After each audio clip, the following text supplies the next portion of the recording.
Om Namo Bhagavate Vasudevaya. Om Namo Bhagavate Vasudevaya. Om Namo Bhagavate Vasudevaya. Shri Rudra Uvacha. Dishtavati Asi Sushroni. Hariradbhuta Karmanaha. Mahatmyam Brityanam. Nisprihanam Mahatmanam. Dishtavati Asi Sushroni. Hariradbhuta Karmanaha. Mahatmyam Brityanam. Nisprihanam Mahatmanam.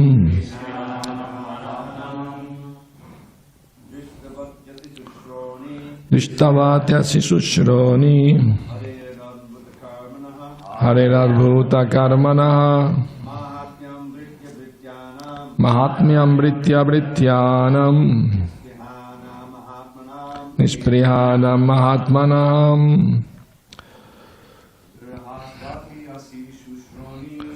Yasvati Asi Sushroni. Hariradbhuta Karmana. Mahatmyam Brityanam. Nisprihanam Mahatmanam. Dishtavati Asi Sushroni. Hariradbhuta Karmanaha. Mahatmyam Brityanam. Nisprihanam Mahatmanam. Shri Rudra Uvacha. Lord Shiva said, Drishtavati Asi. Have you seen Sushroni? Oh, beautiful Parvati, Hare of the Supreme Personality of Godhead, Adbhuta Karmanaha, whose acts are wonderful, Mahatmyam, the greatness, Brityanam, of the servants, Nisprihanam, who are without ambitions for sense gratification. Mahatmanam, great souls. Translation. Lord Shiva said, my dear beautiful Parvati, have you seen the greatness of the Vaishnavas?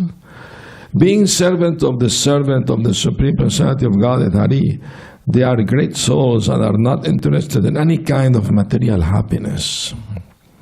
Purport. Lord Shiva, the husband of Parvati, told his wife, my dear Parvati, you are very beautiful in your bodily features. Certainly you are glorious. But I do not think that you can compete with the beauty and glory of devotees who have become servants of the Supreme Personality of Godhead. Of course, Lord Shiva smiled when he joked with his wife in that way, for others cannot speak like that. The Supreme Lord, Shiva continued, is always exalted in his activities, and it is another example of his wonderful influence upon King Chitraketu, his devotee. Like it. Just see, although you cursed the king, he was not at all afraid or sorry. Rather, he offered respect to you, called you mother, and accepted your curse, thinking himself faulty. He did not say anything in retaliation. This is the excellence of a devotee. By mildly tolerating your curse, he has certainly excelled the glory of your beauty and your power to curse him. I can impartially judge that this devotee, Chitraketu, has defeated you and your excellence simply by becoming a pure devotee of the Lord. as stated by Sri Chaitanya Mahaprabhu, Tarurapi Sahishnuna, just like a tree, devotee can tolerate all kinds of curses and reversals in life. This is the excellence of a devotee.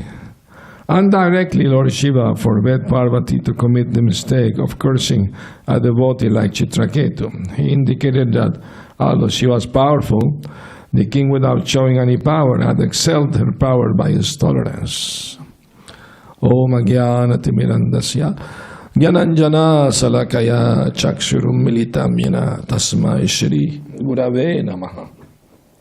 I was born with darkest of ignorance, and my spiritual master, Srila Prabhupada, opened my eyes with the torchlight of knowledge. Therefore, I offer my humble respectful obeisance unto him. Srila Prabhupada ki jai. So, Lord Shiva, being the guru of his wife, naturally, he is instructing her that definitely you are very beautiful, undoubtedly, and you have a lot of power in you, excellent power. Prabhupada said she can create universes. Durga is so powerful. And like that. But this pure devotee Chitraketu, today he defeated you by his attitude. Humbleness, tolerance are the ornaments of Vaishnavas. Titikshava karunika suridam sarvadehinam ajata shatrava shanta sadava sadhu bhushanam. That sadhus, Vaishnavas, are naturally titikshava, very tolerant, karunika, very merciful. Ajata shatrava, they don't consider anybody their enemy. Shanta, they're always peaceful. They're peaceful because they have no desire for material sense enjoyment, so they are peaceful. Those who have too much material desire, they are always in anxiety to get what they need, what they want. They have to struggle all the time, you know. But those who have those desire, they are peaceful, naturally peaceful. Shanta, it's a natural condition of a devotee. So, when Shastras speak of Vaishnava, generally they refer to pure Vaishnavas, who have no material desire. That's the natural condition of the soul, to be a pure devotee. But those devotees who are still struggling, they are aspiring to be Vaishnavas one day. We are aspiring to be like that one day. So it's very important lesson here in this amazing pastime of Chitraketu being cursed by Parvati. And Lord Shiva is instructing his wife about it. That very nicely Prabhupada paraphrasing everything that Lord Shiva said in details in the purport.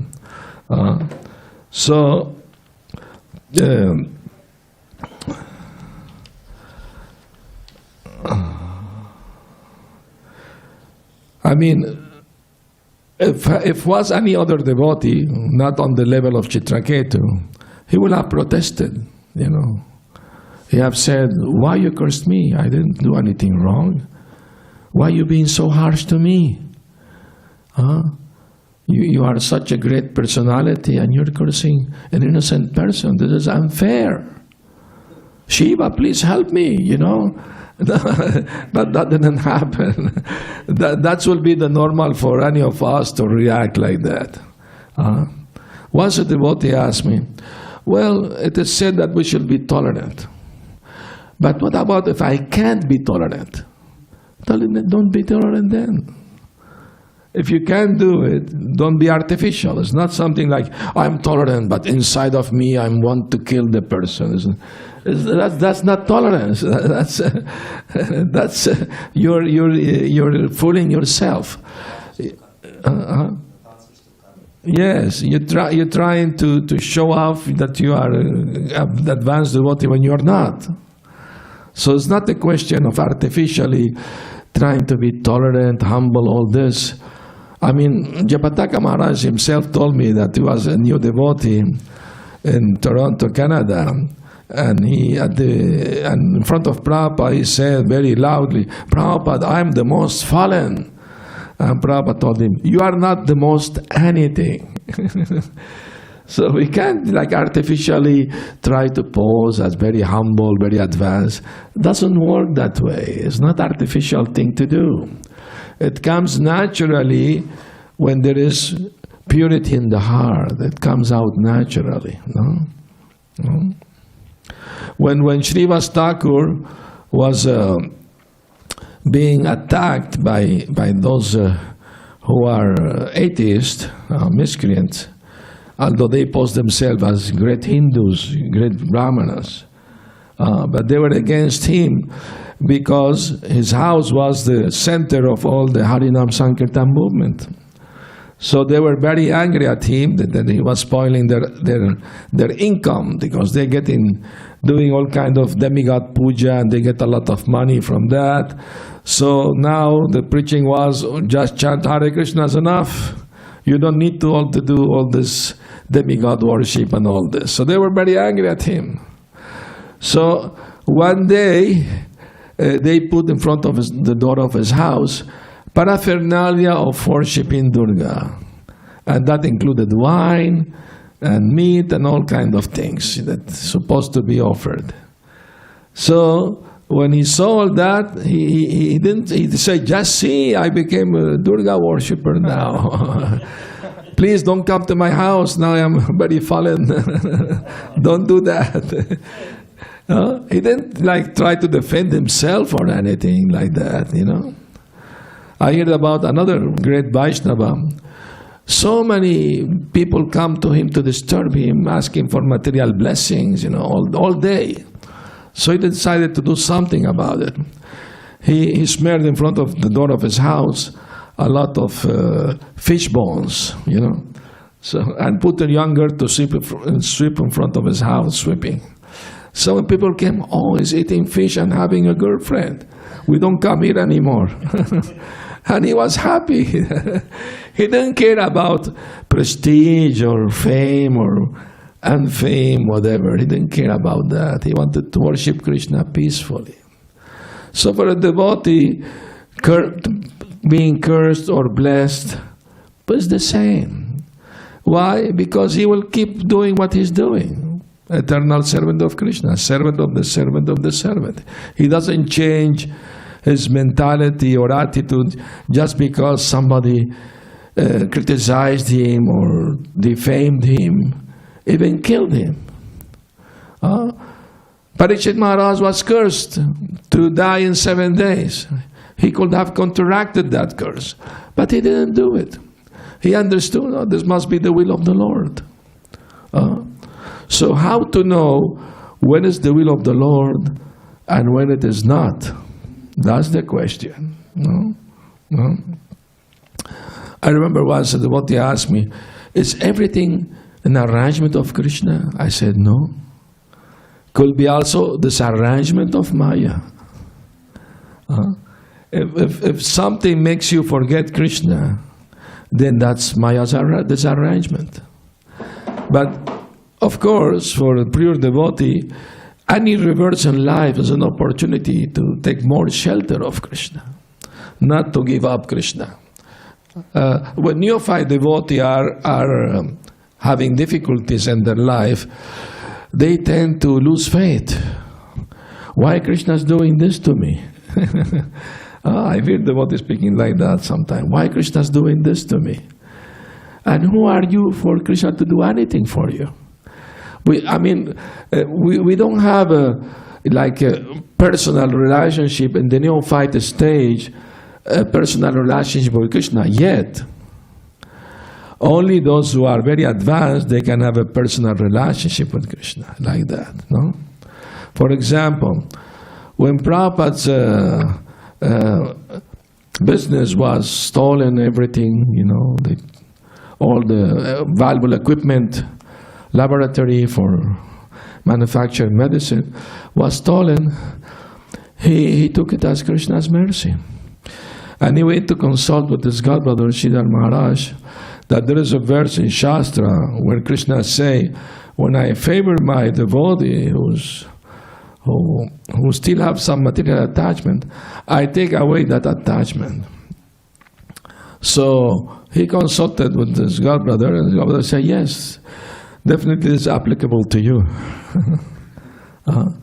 Because what Prabhupada did, he took Vanaprastha, went to Vrindavan, retired, left the business to his sons to take over, and he just retired, like that. Of course, the wife helped him in that, in the sense that he was tolerating the fact that he will invite people to read Bhagavatam and discuss it, give class, but she will not come out. She will stay in the room hearing the radio, because was no TV at that time yet. Drinking tea and cookies. Prabhupada was tolerating that. And she was a devotee. She had deities. She worshipped the deities and everything. But she had this, inclination. So Prabhupada was tolerating. But one day she exchanged his Bhagavatam for tea and cookies, and that Prabhupada could not tolerate that. Then he told her, you have to choose between your tea and cookies or me. And she thought he was joking. Okay, I will keep the tea and cookies then. And that was okay, she gave permission. Now I can leave.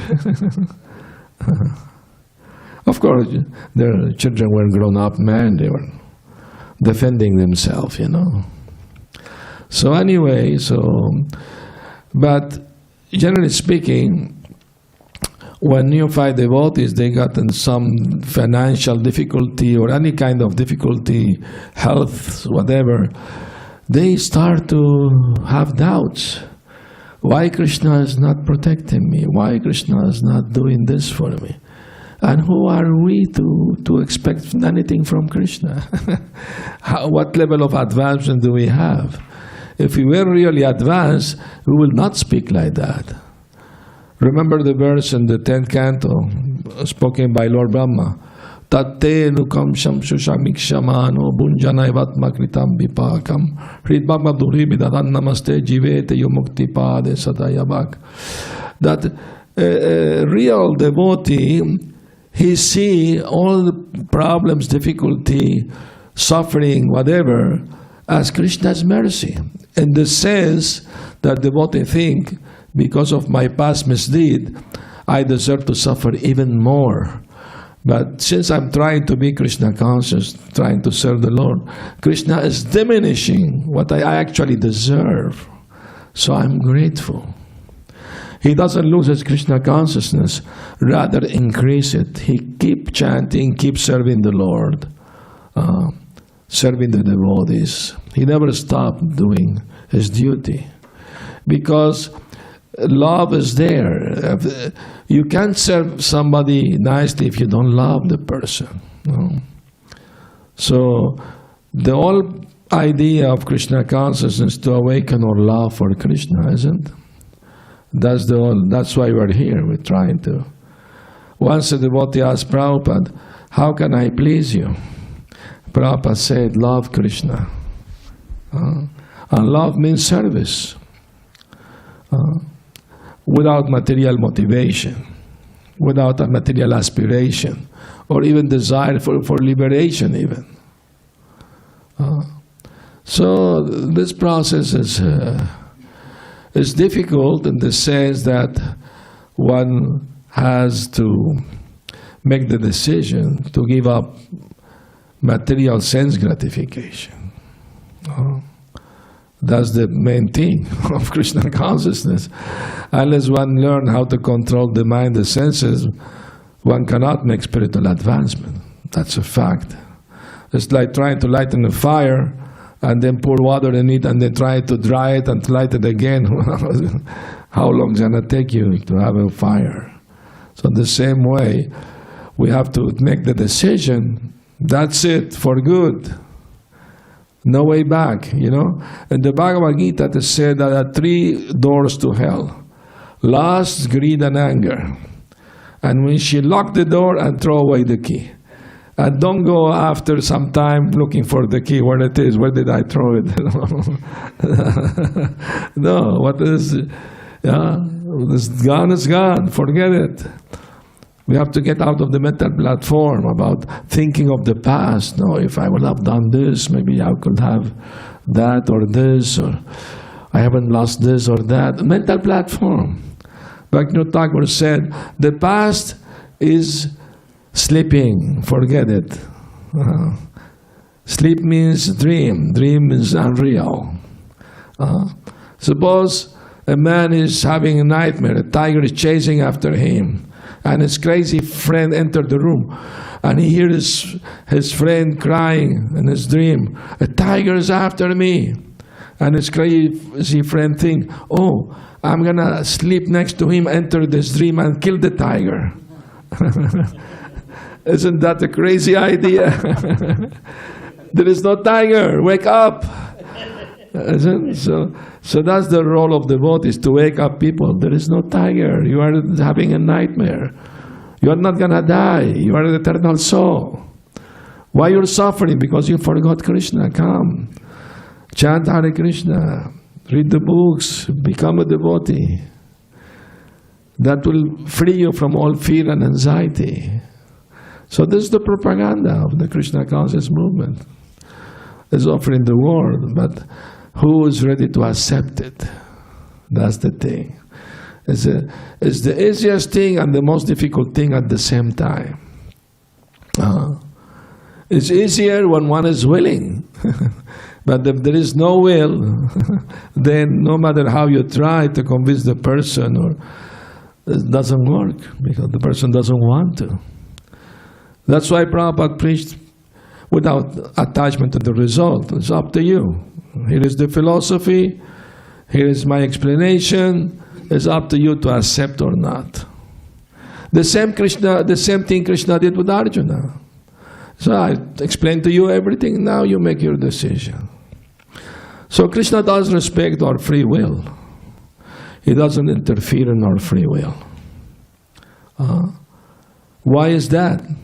I remember was a story in Los Angeles that I think was Karandar left the movement, and Prabhupada asked why he left. And one devotee told Prabhupada because he said that why Krishna gave us free will if he knew that we were going to misuse it. And Prabhupada said, what, he wants to be a robot, no willpower, an automat, you know. No, it doesn't have sense. If you have free will, of course you can choose the wrong thing, but it's not Krishna's fault. Krishna is known as Sambhutim, totally, completely independent. Being part of him, we have a small, minute independence. And when we misuse it, of course, we will suffer. It's that simple. But it's not because Krishna gave us free will. It's eternally we have free will because eternally we are part of him. It's part of our nature. You can't take away something. You can't take away from fire, heat, and light because it's nature. Then it is not fire anymore. So the same way, being a spirit soul, it is in us to have a little independence, free will. And that's why we need continuously to read, to hear the philosophy once and again and again. Sometimes what they say, oh, it is too repetitive. Yes, we need to repeat and repeat again and again. So it gets stuck in our mind. That is true. It's not a fantasy, it is real. Krishna consciousness is the eternal life of bliss and knowledge, and can be achieved in this human form of life.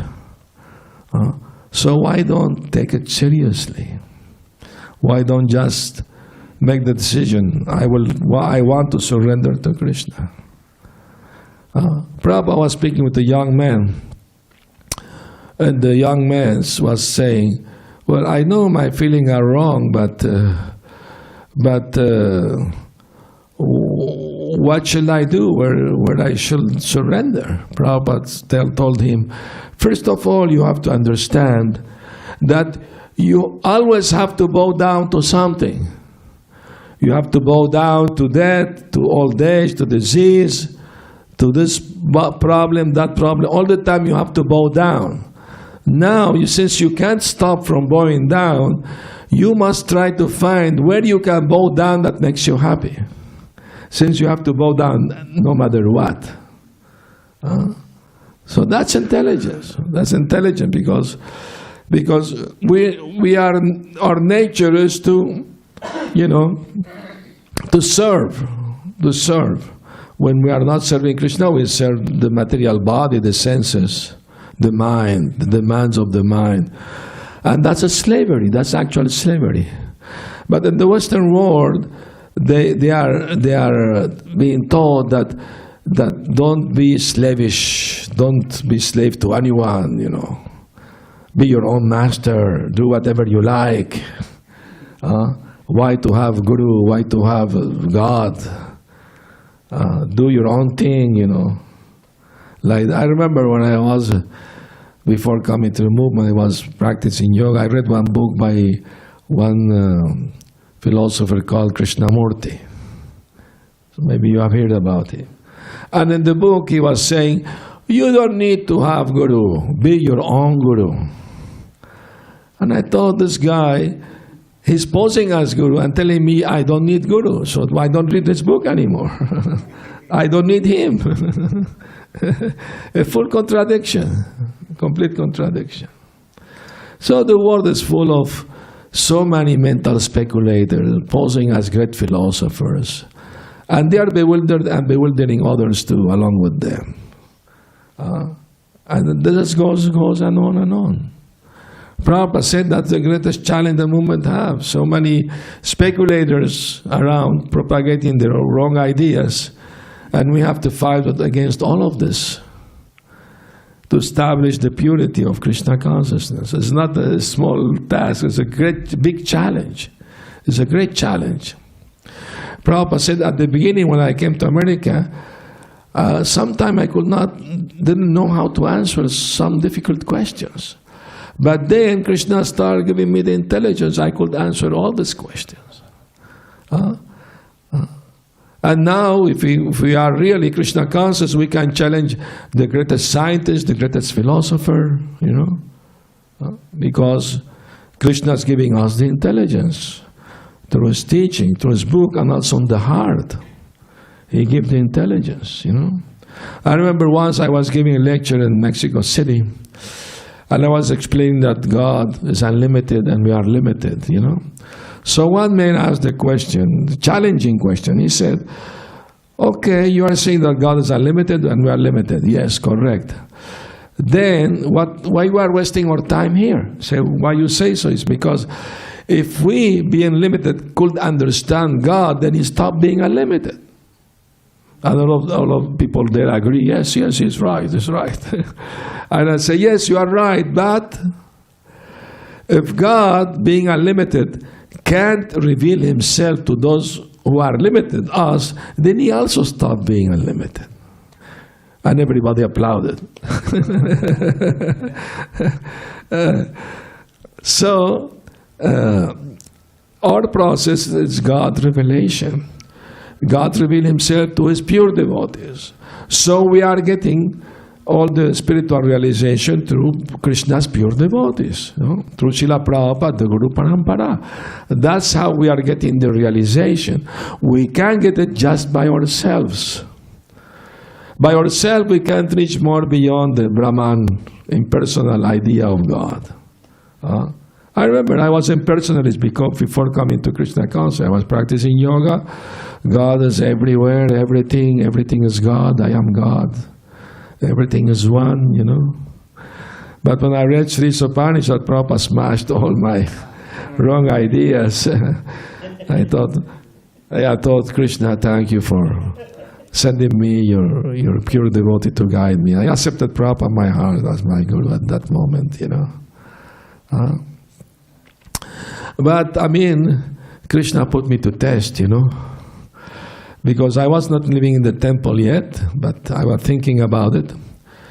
And I went to a lonely beach to have a spiritual retreat by myself took a tent and was chanting japa, just, taking fruit and coconut water, nothing else. For 2 weeks, chanting all day, reading the book, And after 2 weeks, Maya came to entice me, to bewilder me.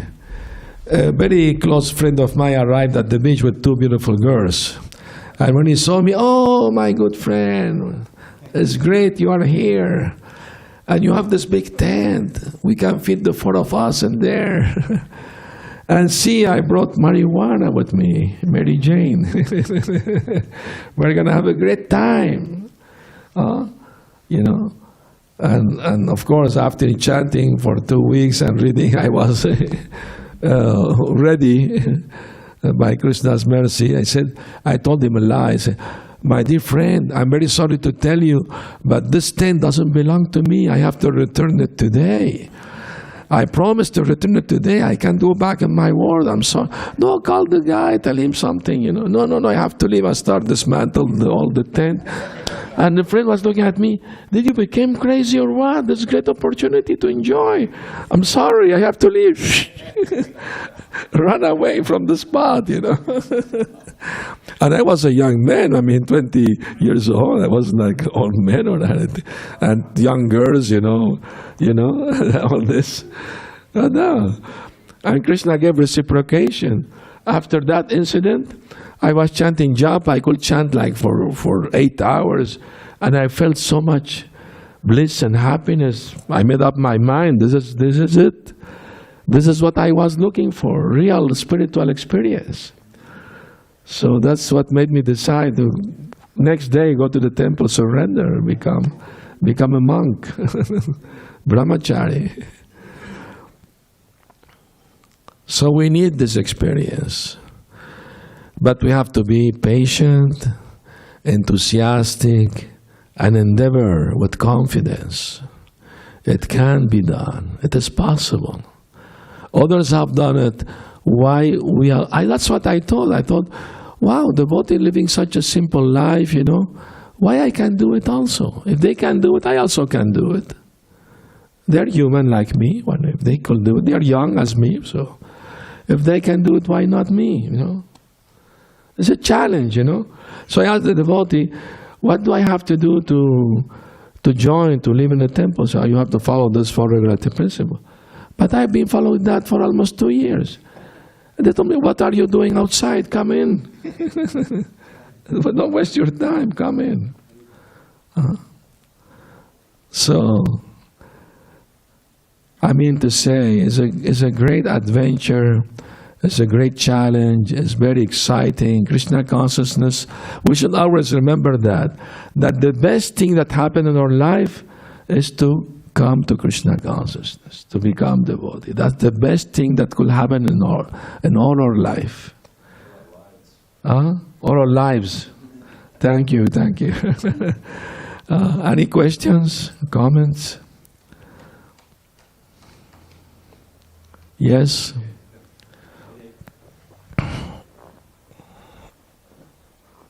Thank you, Maharaj, for a nice class. Just a quick question.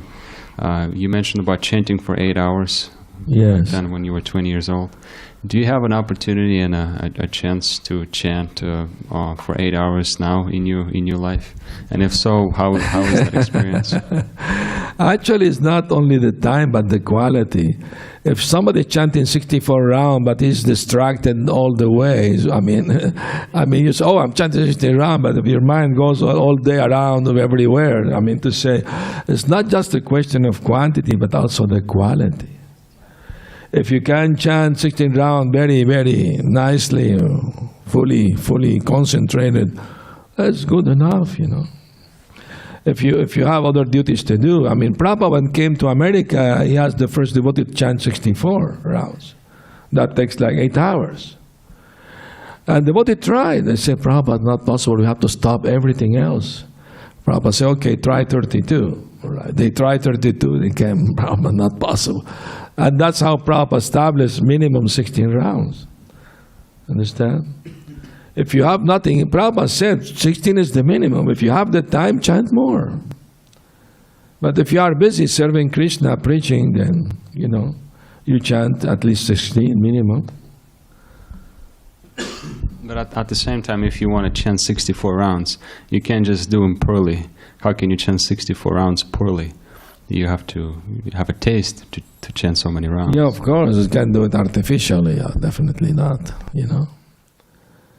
Definitely you have to have a desire to do it. And yes. Srila Prabhupada established with great effort, the places of pilgrimage like Mayapur and the festivals and things.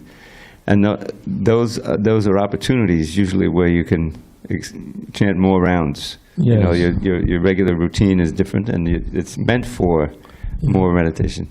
I remember we used to have these japa retreats, in America. They started by Satchidananda Swami,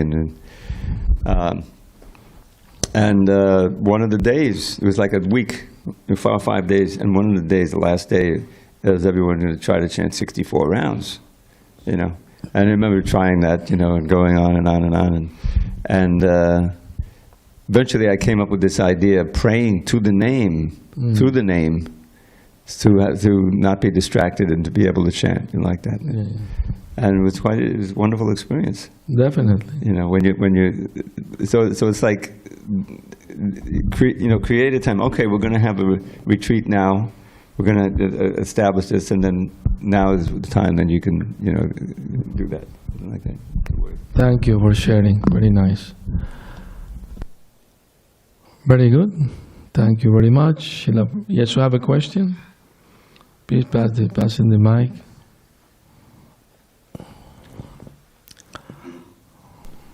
So I just wanted to ask, thank you for the class, Prabhu, it's wonderful, always.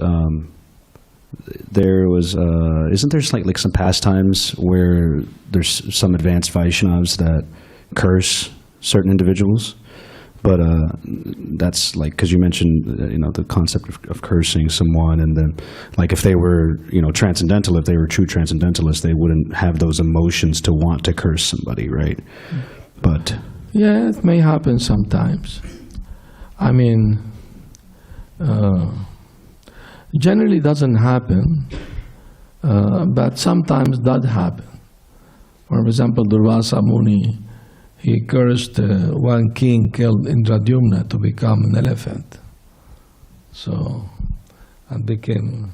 Can we say Parvati is not a Vaishnava? Of course she's a Vaishnavi, undoubtedly. But she got angry because she's very, naturally she's very attached to her husband. And she thought that the husband was not dealt with fairly, so not of her personally, but that's another thing. Chaitanya Mahaprabhu say we have to be tolerant, but if another Vaishnava is being offended, you should not be tolerant. You should react immediately. You shall say something, try to defeat or leave the place. So Parvati, in her simplicity, in his purity, she's a pure devotee. She thought that her husband was being unfairly criticized. So that's why she reacted. But here, Lord Shiva was telling her that she was wrong to curse a devotee like Chitraketu. I mean, unwillingly she made a mistake. And Chitraketu also made a little mistake by playing jokes on Shiva. A little mistake. That was not an offense, but was not really proper completely, But Shiva didn't take it seriously. The sages present there didn't take it seriously because it's an house joke, between liberated souls. You don't take sides, like I said the other day. If two great Vaishnava having different opinion, you don't take side. You may commit offense against one of them, so better keep yourself aloof, Yeah, I think there's also the concept, and you might be touching on this, that where pure devotees are kind of, the way that they, I guess, the actions that they take may not be very understandable by like some of the, less advanced conscious people. That's right, yeah. That's right. There is another instance, for example, Kaliya in his past life, he was a great sage. And he went to meditate in the Himalayas hill He was a devotee of Lord Vishnu, and he went to meditate there. And he entered the ashram of another sage, and the other sage became angry. There are so many places to meditate, why you have to come to my ashram? And the other said, since when I thought this is all property of Mahavishnu, and you're claiming that this is your property now? And you're showing your tongue at me angry? Become a snake. He cursed him, and he became Kaliya next life, you know. But Lord Vishnu came, they cursed each other, then the other cursed him to become a crow, you know. Yeah? And both of them regretted cursing each other. They were, you know, very much ashamed, and they let themselves be carried by anger. So they were really remorseful. Then Lord Vishnu came. He said, you are my dear devotees, you are like my two arms. Don't be afraid, don't be afraid. You, although be born as Kaliya, I will dance on your hoods. You will get my blessings. And you, although become a crow, you will not forget your devotion to me or your knowledge of me. You will not forget that. So that was blessing. You know, sometimes happen, you know, these things, you know. Thank you. Hare Krishna. Maharaj? Yes. I have a question. Vijay, go ahead. Yes, Maharaj, in Bhagavad Gita, Krishna chants to Arjuna, and you know this better than me, that as soon as we experience the higher taste, we become fixed in consciousness. My question is, what is this consciousness? What type of consciousness is this? Pure Krishna consciousness. Pure Krishna consciousness means one is fixed in the conviction, by serving Krishna I can achieve the greatest, the highest spiritual result. There is nothing better than that. That kind of conviction is called nishtha. Fixed determination, fixed faith. That kind of determination we need to advance in a spiritual life. Yes, Maharaj. Thank you very much. You're welcome. Thank you, everyone. Hare Krishna, Srila Prabhupada ki jai. Gaur Premanandi, Haribol.